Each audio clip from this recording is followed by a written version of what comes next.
Сәлем достар, менің каналыма қош келдіңдер. Бүгін сіздермен бірге ауызашарға дәмді әрі нәрлі сорпа жасаймыз. Бұл сорпаға қойдың қабырғасы мен бөденен жұмыртқасы қосылған. Сол үшін ол өте нәрлі, дәмі де сондай керемет. Өте дәмді екеніне кепілдік беремін. Видеоны көрмес бұрын каналға жазылып, қоңыраушаны басуды ұмытпаңыздар. Бізге бөденен жұмыртқасы, көкпияз, сәбіз, картоп, ағаш саңырауқұлағы, қойдың қабырғасы және де осындай аз мөлшерде күріш керек. Ең алдымен қазанға су құйып, қабырғамызды салып, суды қайнатып аламыз.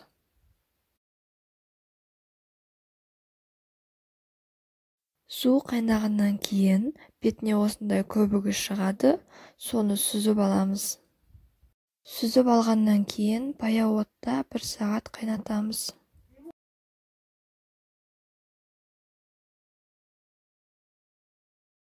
Көбігі шыққан сайын алып тұрамыз.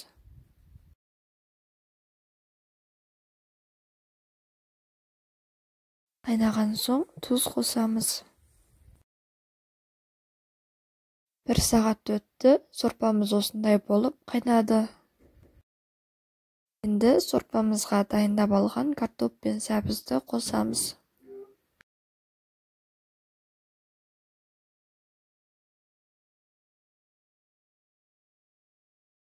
Сосын күріш қосып қайнатамыз. Ал енді баяу отта 1/2 сағат қайнайды. 1/2 сағат өткен соң ағаш саңырауқұлағын, бөденен жұмыртқасы, сосын көкпиязды салып араластырамыз. Ағаш саңырауқұлағы мен бөденен жұмыртқасын алдын ала пісіріп аламыз.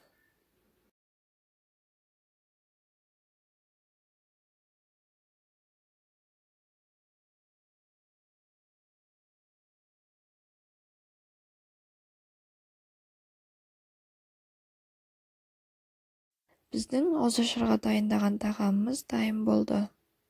Дәмі сондай керемет әрі оңай жасалады.